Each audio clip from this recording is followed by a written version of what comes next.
Assalamualaikum warahmatullahi wabarakatuh.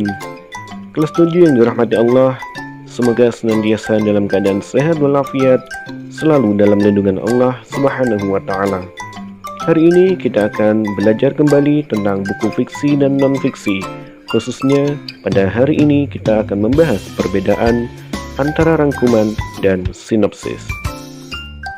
Silakan perhatikan perbedaan di antara keduanya. Merangkum adalah menyajikan karangan yang panjang dalam bentuk singkat dengan memperhatikan gagasan utama. Sedangkan sinopsis adalah ringkasan cerita pendek dengan menggunakan alur tepat dan menarik dari sebuah cerpen, novel, drama, atau film. Lebih singkatnya, kalau sinopsis identik dengan alur cerita, kalau rangkuman identik dengan gabungan gagasan utama. Dari pengertian dan perbedaan tadi, apakah sudah bisa memahaminya? Untuk memperkuat pemahaman kalian, perhatikan contoh sebuah rangkuman dan sinopsis berikut.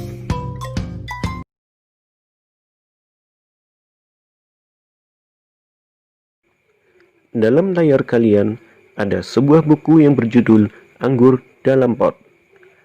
Jumlah halaman 50 halaman. Penerbit Penebar Swadaya, cetakan keempat. Dari 50 halaman tadi diambil poin-poin yang penting atau gagasan-gagasan utama yang mewakili isi dari setiap paragraf yang ada di dalam buku menurut penulis yang dianggap sangat penting. Kemudian kumpulan gagasan-gagasan utama akan digabungkan menjadi satu oleh penulis, kemudian menjadi sebuah rangkuman yang mewakili isi buku tersebut.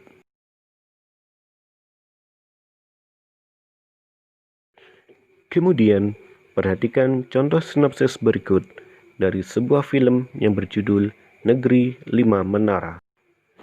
Dari sebuah film yang panjang dapat ditulis dalam bentuk sinopsis dengan lebih singkat isi ceritanya. Namun, dalam sinopsis tetap memperhatikan urutan alur dari awal sampai akhir.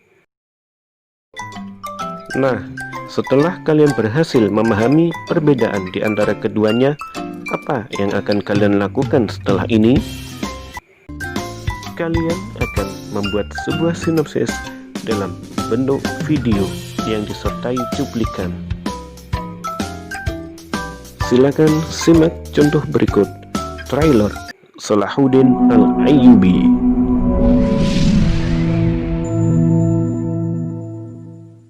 Assemble the army!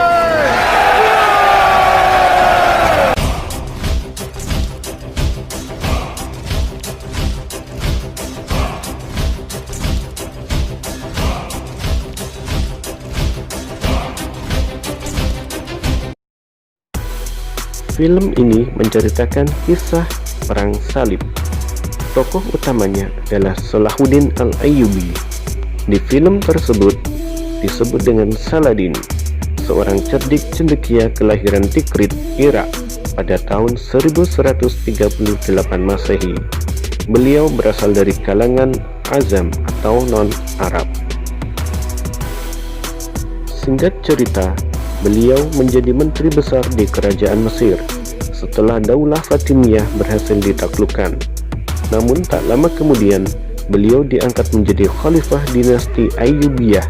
Kebijakan-kebijakan progresif beliau yang sampai masyhur sampai saat ini adalah mendirikan madrasah-madrasah bermadhab Ahlu Sunnah wal Jamaah. Kingdom of Heaven bercerita tentang seorang insinyur dan tentara Zeni yang hidup sebagai seorang pandai besi di sebuah desa di Prancis. Pria ini dihantui oleh tindakan dosa bunuh diri istrinya akibat keguguran. Sekelompok kecil pasukan perang salib datang ke rumahnya, meminta dibuatkan sepatu untuk kuda-kuda mereka, juga makanan dan tempat berteduh. Balian pun memenuhi permintaan mereka. Kemudian Balian mengetahui kalau pemimpin pasukan salib ini Godfrey of Ibelin adalah ayahnya sendiri. Ternyata Godfrey datang memang ada maksud tertentu, yaitu untuk mengklaim kembali anaknya yang telah ia tinggalkan, Balian, dan mengajaknya pulang ke tanah suci Yerusalem. Awalnya, Balian menolak ajakan Godfrey karena ia merasa tidak membutuhkan pengakuan dari Godfrey. Toh selama ini ia bisa hidup tanpa ayahandanya itu. Godfrey tidak bisa memaksakan kehendaknya pada Balian. Ia paham benar kenapa Balian seperti itu. Saat itu, tampaknya ada seorang pendeta desa mencuri dengar pembicaraan. Pendeta itu berusaha meyakinkan Balian bahwa dalam situasi yang Balian alami saat ini, akan lebih baik jika Balian pergi bersama Godfrey. Pendeta itu meyakinkan Balian bahwa Yerusalem merupakan tempat untuk mencari pencerahan dan ampunan. Seperti reaksinya terhadap Godfrey, Balian juga tidak menggubris perkataan sang pendeta. Namun, ketika si pendeta itu mulai berkata hal menyakitkan mengenai istri tercintanya, pemuda pandai besi ini jadi marah dan akhirnya membunuh pendeta itu. Keadaan berubah makin parah bagi Balian. Membunuh seorang pendeta merupakan kesalahan fatal. Pendeta itu mungkin ada benarnya juga. Tidak ada lagi tempat untuk Balian di desa itu. Akhirnya Balian pun memutuskan untuk menyusul ayahnya pergi ke Yerusalem. Setelah mereka meninggalkan desa itu, para prajurit penjaga lokal datang menemui pasukan salib dengan maksud hendak menangkap Balian. Pasukan salib Godfrey menolak menyerahkan Balian, dan kemudian terjadilah bentrokan berdarah yang kemudian dimenangkan pasukan Godfrey. Akan tetapi, banyak di antara mereka yang terbunuh dan Godfrey sendiri terluka parah akibat terkena panah. Di Yerusalem, Godfrey saat hampir menjelang ajal menempatkan Balian sebagai seorang kesatria dan memerintahkan agar Balian mengabdi pada Raja Yerusalem dan melindungi rakyat. Lalu, Balian pun jadi kenal baik dengan para tokoh penting Yerusalem. Kemudian, Guy dan Reynal de Chatillon dengan sadis membantai iring-iringan karavan Muslim yang sedang melintas di suatu area di gurun. Dengan perasaan murka, Saladin berangkat ke Kra, kastil milik Guy, bersama pasukannya untuk menuntut balas. Balian bersama para prajuritnya segera berangkat dari Ibelin untuk memberi bantuan kepada pihak Kra melawan serangan Saladin.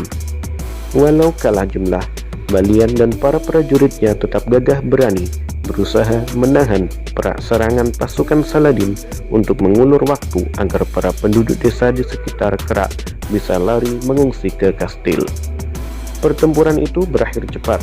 Balian dan pasukannya ditawan, tetapi tak lama dilepaskan kembali oleh seorang jenderal Muslim sebagai balasan kemuliaan hati Balian yang dia pelajari jauh sebelum pertempuran itu.